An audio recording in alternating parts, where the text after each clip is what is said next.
ഒരു വലിയ മാറ്റം പെട്ടെന്ന് അക്സെപ്റ്റ് ചെയ്യാനുള്ള മലയാളിയുടെ മടി, അതാണ് ഗുരു പോലുള്ള സിനിമയ്ക്കും ആട് 1 പോലുള്ള സിനിമയ്ക്കൊക്കെ സംഭവിച്ചത്. മലയാളികൾ അർഹിച്ച പുച്ഛത്തോടെ കുപ്പത്തൊട്ടിയിൽ വലിച്ചെറിഞ്ഞൊരു ചവർ സിനിമ, ഒരു വൃത്തികെട്ട സിനിമ എന്നുള്ളൊരു പേര് കിട്ടി വേണ്ടത്ര മാനിക്കപ്പെടാതെ തിയേറ്ററിൽ നാട്ടിപ്പായിക്കപ്പെട്ട സിനിമ, അതെങ്ങനെ പിന്നീട് കുപ്പത്തൊട്ടിയിലെ മാണിക്യമായി രൂപാന്തരപ്പെട്ടു, അല്ലെങ്കിൽ മലയാളികൾ എങ്ങനെ അതിനനുസരിച്ച് മാറി എന്നുള്ളതാണ് ഈ വീഡിയോയിൽ ചർച്ച ചെയ്യുന്നത്. 2015 നമ്മുടെ ഓം ശാന്തി ഓശാനെ കഴിഞ്ഞിട്ട് മിഥുൻ മാനുവൽ തോമസ് ആ സിനിമയിലെ റൈറ്ററായിരുന്നു. അതിനുശേഷം തൻ്റെ കയ്യിലുള്ള ഒരു ഷോർട്ട് ഫിലിമിൻ്റെ കഥ വിജയ് ബാബുവിനോടൊന്ന് സൂചിപ്പിക്കുന്നു. വിജയ് ബാബുവാണ് ഇതിലൊരു സിനിമയുടെ സ്കോപ്പ് ഉണ്ടെന്ന് മനസ്സിലാക്കുകയും മിഥുൻ മാനുവലിനോട് തന്നെ ഇത് സംവിധാനം ചെയ്യാൻ പറയുകയും ചെയ്യുന്നു. അതുവരെ ഒരു ടെക്നിക്കൽ സൈഡ് ഒന്നും അറിയാതിരുന്ന മിഥുൻ മാനുവൽ തോമസ് ഇത് സംവിധാനം ചെയ്യാൻ ഏൽക്കുന്നു. അങ്ങനെ ജയസൂര്യയുമായിട്ട് കണ്ട് സംസാരിക്കുന്നു. അവർ അങ്ങനെ ആട് 1 ഷൂട്ടിംഗ് തുടങ്ങുന്നു. ഈ സിനിമ വെറുതെ അങ്ങോട്ട് പോയി സംവിധാനം ചെയ്യുകയല്ലേ, ഇത് മലയാളത്തിൽ ഇന്ന് വരെ കാണാത്ത ഒരു രീതി അവലംബിക്കുകയാണ് ചെയ്ത്. കാരിക്കേച്ചർ സ്വഭാവമുള്ള കുറേ ക്യാരക്ടേഴ്സ്, ഒരു കാർട്ടൂൺ ശൈലിയിലുള്ള അവരുടെ രീതികളും അവരുടെ ഈ സീനുകളും, പിന്നെ ഒരു സ്ലാപ്സ്റ്റിക് ശൈലിയിലുള്ള മൊത്തത്തിലുള്ള ഒരു കഥാപാത്രങ്ങളുടെ ഒരു രീതി. നമുക്കറിയാം, ഈ മിസ്റ്റർ ബീനും ചാർലി ചാപ്ലിനൊക്കെ പോലെ ഒരു എക്സാഗ്രേറ്റ് ചെയ്ത രംഗങ്ങൾ അല്ലെങ്കിൽ മുഖഭാവങ്ങൾ, വിഡ്ഢിത്തങ്ങൾ, തെന്നി വീടലുകൾ, ആ ഒരു രീതി, ഒരു വിഷ്വൽ, ഒരു കോമഡിക്കാണ് കൂടുതൽ പ്രാധാന്യം നൽകുന്നത് ഡയലോഗിനേക്കാളും. അങ്ങനെയുള്ള സിനിമകൾ നമുക്ക് ഒരുപാടുണ്ട്. CID മൂസ ഉണ്ട്, നമ്മുടെ ദിലീപിന് തന്നെ പറക്കം തെളിക്കുക, മൂക്കില രജിത്ത്, ഈ സിനിമകളൊക്കെ അത്തരം സിനിമകളാണ്. പക്ഷെ ആ സിനിമകളൊക്കെ നല്ല രീതിയിൽ വിജയിച്ചു. പക്ഷേ ഈ സിനിമയ്ക്കുള്ള ഒരു പ്രത്യേകത എന്ന് പറഞ്ഞാൽ ഒരു കാരിക്കേച്ചർ സ്വഭാവം കാണിക്കുകയും ഈ സിനിമയ്ക്ക് എല്ലാ ക്യാരക്ടേഴ്സിനും പ്രത്യേക BGM, ഷാൻ റഹ്മാന്റെ മ്യൂസിക്കാണ് ഈ സിനിമയിൽ വന്നത്. ഒരുപാട് ക്യാരക്ടേഴ്സിന് പ്രത്യേകം BGM ഈ സിനിമയിൽ കൊടുത്ത്. അപ്പൊ ഇത്തരം രീതികളെയൊക്കെ കൊണ്ടുവന്ന ഒരു സിനിമ എന്ന നിലയ്ക്ക്, അല്ലെങ്കിൽ അഡ്രസ് ചെയ്ത സിനിമ എന്ന നിലയ്ക്ക് ഈ സിനിമ ഹിറ്റ് ആവേണ്ടതായിരുന്നു. പക്ഷെ എന്താണ് ഈ സിനിമയ്ക്ക് സംഭവിച്ചത്? മലയാളികൾ അന്നത്തെ ഈ സിനിമയിൽ ഇറങ്ങിയ പാട്ടുകളെല്ലാം ഒരുപാട് നല്ല ഹിറ്റായിരുന്നു. ഈ സിനിമ വളരെ ആക്ഷൻ ഓറിയന്റഡ് സിനിമയായിരിക്കും, മാസ് സിനിമയായിരിക്കും എന്ന് മലയാളികൾ വിചാരിച്ചു, ഒരു മുൻവിധി. അങ്ങനെ ഒരു പരമ്പരാഗതമായ രീതിയിലാണ് സിനിമ ഇറങ്ങുക എന്ന് വിചാരിച്ച് തിയേറ്ററിലെത്തിയ ഒരുപാട് പ്രേക്ഷകർക്ക് നിരാശരാകേണ്ടി വന്നു. 2015 പത്മയിൽ ആദ്യ ഷോയ്ക്ക് പോയ ഞങ്ങൾക്ക് ഒരുപാട് സിനിമ ഇഷ്ടപ്പെട്ടു. പക്ഷേ അന്ന് ആ തിയേറ്റർ റെസ്പോൺസായിട്ട് വന്ന ആളുകളോട് ഒരു സമ്മിശ്ര പ്രതികരണമായിരുന്നു ആളുകൾക്ക് ഉണ്ടായിരുന്നത്. ഞാനിപ്പോഴും ഓർക്കുന്നുണ്ട്, ഒരുപാട് ആളുകൾക്ക് ആ സിനിമ ഇഷ്ടപ്പെട്ടില്ല, എന്ത് മാങ്ങത്തൂരാണ് ഈ കാണിച്ചു വെച്ചെന്നുള്ള രീതിയിലാണ് ആളുകൾ കുറ്റം പറയുകയും ചെയ്തത്. പക്ഷെ ഒരുപാട് പേർക്ക് ആ സിനിമ അന്ന് ഇഷ്ടപ്പെടുകയും ചെയ്തു. അപ്പോൾ ഈ സിനിമ ഇത്ര രീതിയിൽ പൊട്ടി അല്ലെങ്കിൽ ഒരു റെസ്പോൺസ് കിട്ടിയില്ലെന്ന് മനസ്സിലാകുന്നത് പിന്നീട് മിഥുൻ മാനുവൽ തോമസിൻ്റെ ഇൻ്റർവ്യൂകൾ കണ്ടാണ് നമ്മൾ മനസ്സിലാക്കുന്നത്. വിജയ് ബാബുവും പറഞ്ഞു.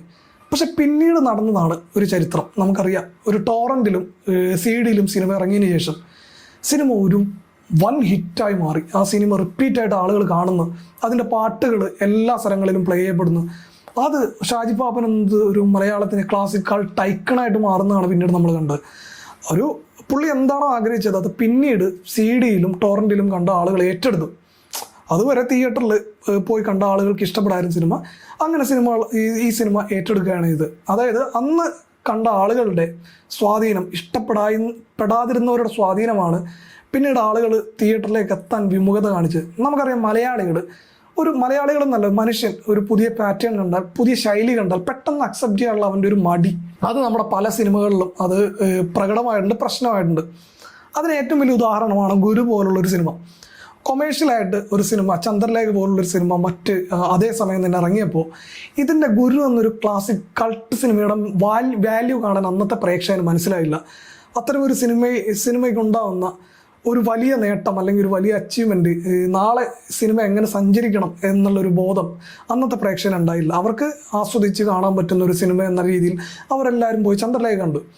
അപ്പോൾ നമുക്ക് ആസ്വദിക്കാൻ പറ്റിയില്ല എന്ന് കരുതി നമ്മൾ ആ സിനിമയെ എഴുതി തള്ളരുത് എന്നാണ് എൻ്റെ ഒരു അഭിപ്രായം. കാരണം ഈ മസ്തിഷ്കമരണം പോലുള്ളൊരു സിനിമ അത് ചിലപ്പോൾ ആസ്വദിക്കാൻ നമുക്ക് പറ്റിയെന്ന് വരില്ല. കാരണം അതൊരു പുതിയ പാറ്റേൺ, പുതിയ ശൈലി, പുതിയ രീതികളൊക്കെ കാണിച്ച് മുന്നോട്ട് വരുമ്പോൾ അതിൻ്റെ ടെക്നിക്കൽ ബ്രില്യൻസും അല്ലെങ്കിൽ ഒരു ഫ്യൂച്ചറിസ്റ്റിക് സിനിമ പോലുള്ളൊരു കണ്ടന്റുമായിട്ടൊക്കെ വരുമ്പോൾ നമ്മളതിനെ ആസ്വദിക്കാൻ പറ്റിയില്ല എന്ന് പറഞ്ഞാൽ അതിനെ തള്ളിക്കളയാൻ പറ്റില്ല. അതാണ് ഗുരു പോലുള്ള സിനിമയ്ക്കും ആട് 1 പോലുള്ള സിനിമയ്ക്കൊക്കെ സംഭവിച്ചത്. ഒരു വലിയ മാറ്റം പെട്ടെന്ന് അക്സെപ്റ്റ് ചെയ്യാനുള്ള മലയാളിയുടെ മടി.